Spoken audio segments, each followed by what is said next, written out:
In this video, we'll show you some of the rarest photos of Loretta Lynn while sharing the untold stories of her life.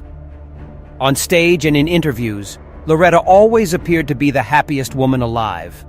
But the truth is, her life was one of the most heartbreaking in the music industry, and she paid a heavy price for her fame. The cruel marriage between Loretta Lynn and Oliver "Doolittle" Lynn was once a well-kept secret in the country music world. But in her memoir, Loretta finally revealed the worst things he ever did to her. From getting pregnant when she was still a child, to enduring 3 major tragedies that nearly broke her completely. This is the untold story of Loretta Lynn's life, told as you enjoy some of her most beautiful and rare photos.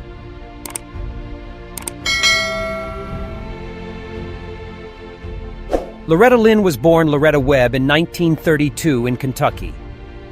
Her family of 8 children crowded into a tiny wooden cabin deep in the forest. Her father barely managed to put food on the table by working as a coal miner, but life was always a struggle. Winters were bitterly cold, and they couldn't afford insulation. Loretta's mother came up with a creative solution. She pasted pages from Sears catalogs all over the walls to keep out the chill and decorate their humble home. In that world of scarcity, no one could blame Loretta for dreaming of escape, and one day, fate offered her a way out. At just 15, she attended a pie social where she met Oliver "Vanetta" Lynn, the man who would change her life forever. He was 6 years older, a former soldier with a rough reputation and a sideline in moonshine running. But to the young girl, Doolittle Lynn seemed like light in the darkness. Within months, they were married. Less than a year later, Loretta became a mother, and Doolittle moved the family to Washington State, where he found work in the logging industry. In the early years of her marriage, Loretta's life revolved around survival and motherhood. She gave birth to 4 children: Betty Sue, Jack Benny, Ernest Ray, and Clara Marie, before she ever had the chance to dream for herself. But amid the chaos, Loretta kept singing, while rocking her babies to sleep, cooking dinner, or washing clothes by the river. Her raw, soulful voice often made neighbors pause to listen, and her husband noticed too. The woman he married had a God-given gift. Still, Loretta was too shy to believe it. One afternoon, Doolittle came home with a used guitar he'd bought from Sears for $17, a small fortune for them at the time. "You've got to sing, Loretta," he told her. "The world needs to hear that voice." What started as a gesture of encouragement became the spark that changed everything. Loretta began to practice every day, teaching herself to play and write songs about the lives of mountain women, women who endured, who dreamed, and who carried quiet strength through hardship.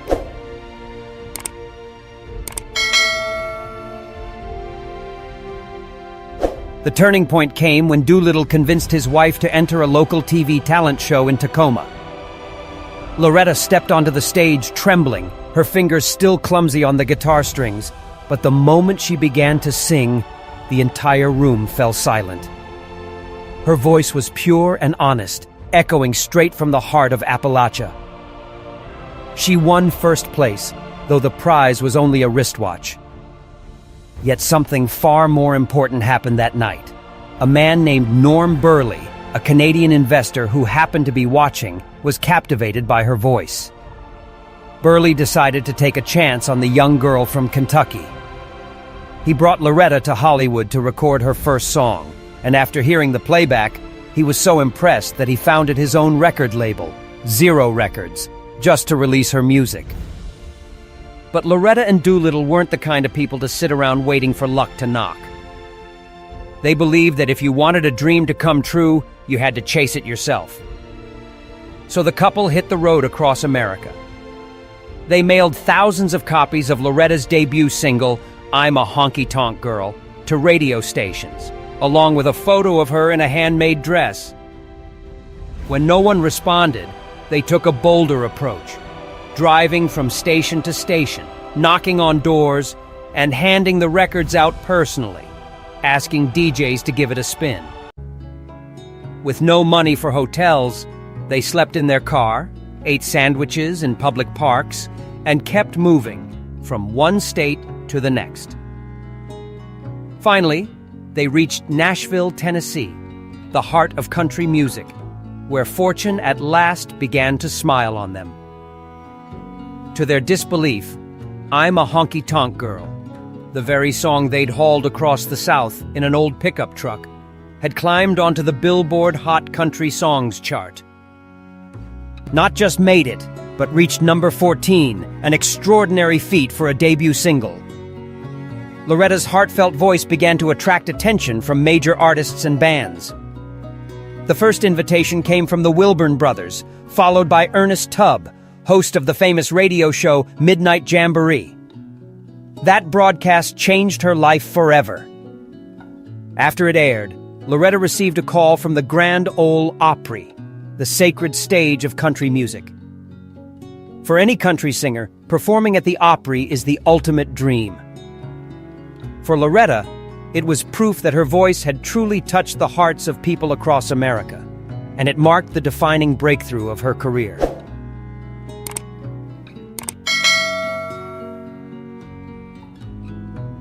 However, behind the spotlight, Loretta's life was far from glamorous. Doolittle, the man who had stood by her through poverty and struggle, was also the storm that tore through her world. He was hot-tempered, jealous, and unable to control his rage. Arguments in their small home often ended with shattering glass and shouting in the dark. Once, Doolittle was so furious he threw a glass jar against the wall. Worse still, he sometimes hit her. But Loretta was not the kind of woman to suffer in silence. "I'd hit him twice as hard every time he hit me," she once said, half-jokingly. There was even a time she swung a skillet full of popcorn at him. On another occasion, she hit him so hard she heard his teeth hit the floor, and in that horrifying moment, instead of retaliating, Doolittle just laughed. Their love was chaotic, violent, passionate, and endlessly forgiving. But from that storm, Loretta drew strength and inspiration for some of her most powerful songs. Amid the turmoil, Loretta met someone who would change her life forever: Patsy Cline. In 1961, Loretta was invited to perform "I Fall to Pieces," one of Patsy's biggest hits, on a radio show. At that time, Patsy was recovering from a terrible car accident. Lying in her hospital bed, she heard Loretta's rendition and was so moved that she asked her husband to find Loretta and bring her over. The two women, one an established star, the other a rising newcomer, became inseparable after just a few meetings. Patsy taught Loretta how to dress, how to carry herself, and most importantly, how to protect her heart in a male-dominated industry. They became so close that Patsy even gave Loretta her old underwear, something Loretta later laughed about as a real sister's gift. Loretta would later say, "She wasn't just a friend. She was the sister I never had." But fate was cruel. Just 2 years later, a plane crash took Patsy Cline's life. Loretta was devastated, but she chose to honor her best friend through music. Their extraordinary friendship was later immortalized in the film Patsy and Loretta, a touching tribute to two women who defied the odds in a man's world. After Patsy's death, Loretta carried on alone. She signed with Wilburn Brothers Publishing and later moved to a major label, Decca Records. But success came with heartbreak. The publishing company claimed full ownership of her songs. A poor, uneducated woman now had to face the harsh realities of the music business. It took her 30 long years to win back the rights to her own music. 3 decades of struggle, resilience, and sheer determination. Still, Loretta Lynn never stopped moving forward. Under Decca Records, she began releasing hit after hit. Her first single, "Success," lived up to its name, staying on the Billboard Hot Country and Western Sides chart for 16 weeks. Yet even in the glow of fame, Loretta felt she hadn't truly found her voice, because she wasn't yet singing her own truth. That changed when she gave birth to twins and released a song she'd written herself, Dear Uncle Sam. It told the story of a woman sending her husband off to fight in Vietnam, expressing both love and heartbreak for her country. The raw emotion of the song stunned the country and Western scene. No one had ever heard such honesty from a woman in country music before. The audience embraced Dear Uncle Sam, and it became the beginning of Loretta Lynn's next great chapter.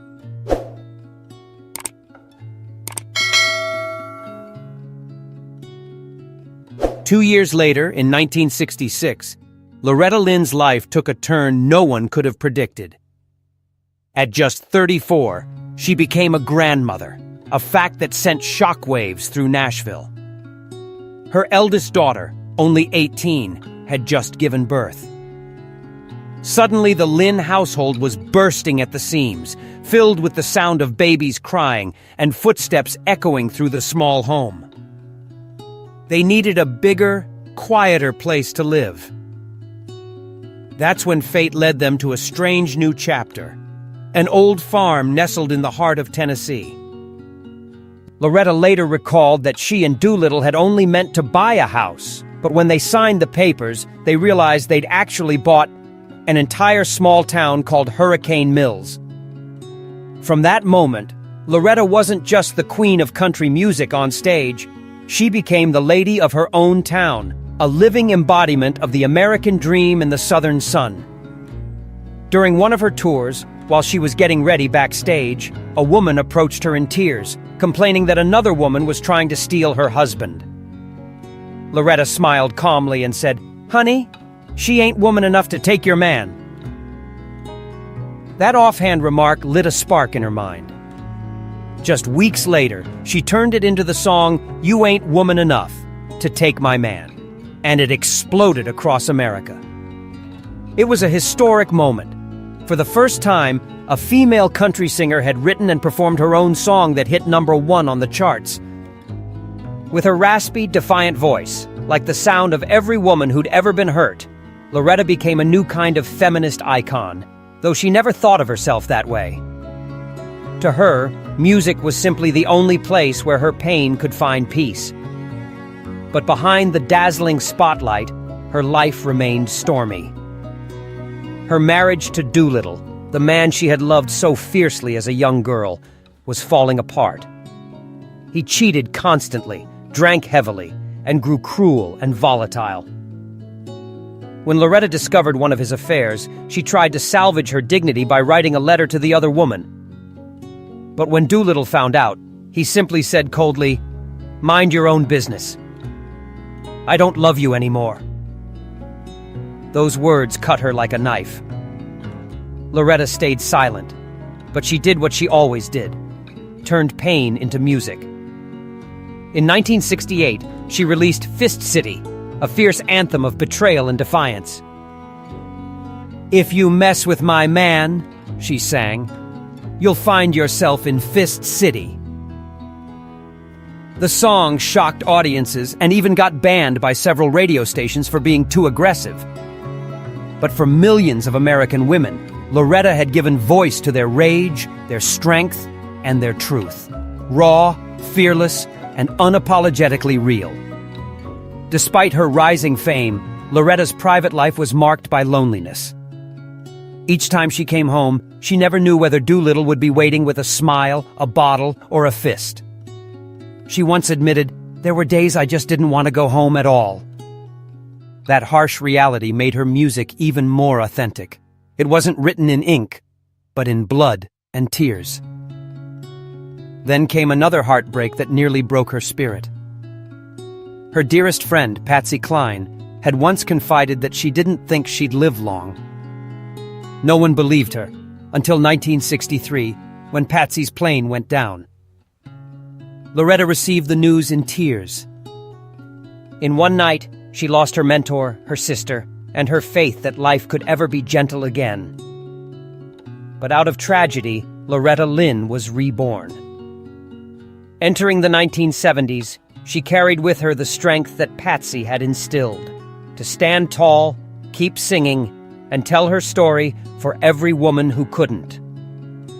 Songs like Coal Miner's Daughter and One's on the Way made her an icon of American womanhood, so beloved that Procter & Gamble chose her as the face of Crisco, one of the most famous household brands of the era.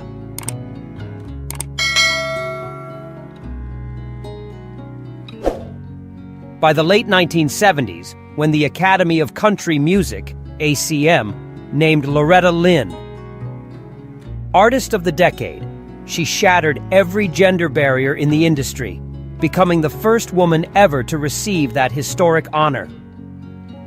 At an age when most people only dream of fame, Loretta was already standing at its very peak. And just then, Hollywood began to take notice. In 1980, America was abuzz with the news that a movie based on Loretta's life was in production, Coal Miner's Daughter. For Loretta, this wasn't just another biopic. It was a love letter to her impoverished childhood and to her parents who had sacrificed everything. She appeared on talk shows, beaming with excitement as she revealed that the lead role would be played by the star of Carrie, Sissy Spacek. The twist? Spacek hadn't actually agreed yet. Cautious by nature, Spacek hesitated. She even tried to escape the role by announcing she would sing all of Loretta's songs herself, despite not being a fan of country music. The comment, meant half in jest, threw the film crew into panic. But Loretta wouldn't give up. She sensed something in Spacek, a down-to-earth honesty that mirrored her own spirit. The producers even went so far as to fire the original director, who opposed casting Spacek in the lead. Then came a moment of pure destiny. One day while driving, Spacek tuned into a classical music station to relax. Out of nowhere, amid the orchestral pieces, she heard Coal Miner's Daughter playing. She froze. How could a classical station possibly play a country song? To her, it was a sign from God. That same evening, she called the producers and said, "I'll do it." From that day on, Sissy Spacek became Loretta Lynn in every sense. She shadowed the singer constantly, watching her every gesture, every smile, even her way of speaking and bowing to fans. Crew members later said that Spacek lived as Loretta so completely that we forgot who was the actress and who was the real woman. Loretta herself was deeply moved more than once.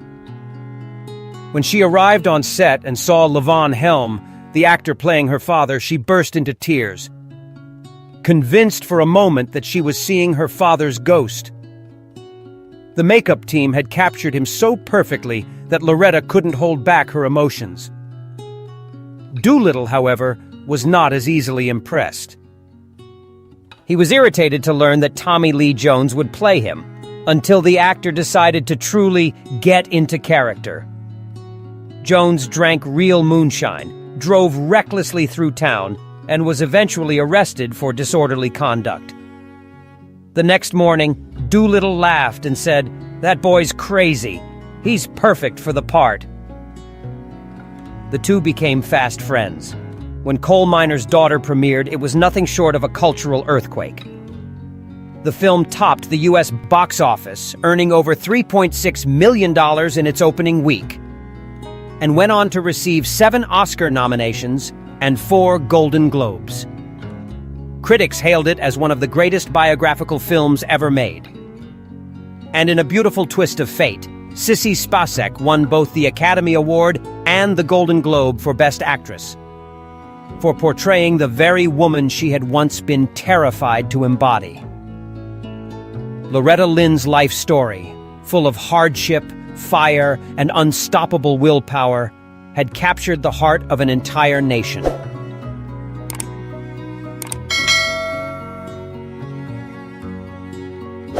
In 1981, while Hollywood continued to celebrate glittering icons, Loretta Lynn chose a quieter life at her Hurricane Mills Ranch in Tennessee. Yet it was there, far from the noise of show business, that something extraordinary happened. a motocross enthusiast named Dave Coombs came to her doorstep, asking permission to host a national dirt bike race on her land. Instead of refusing, Loretta smiled and said yes.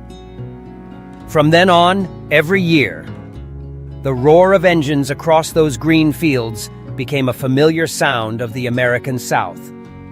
Another unexpected legacy of a woman who had nothing to do with speed or exhaust fumes. But Hurricane Mills was not just a place of triumph. It was also the resting ground of Loretta's deepest sorrows.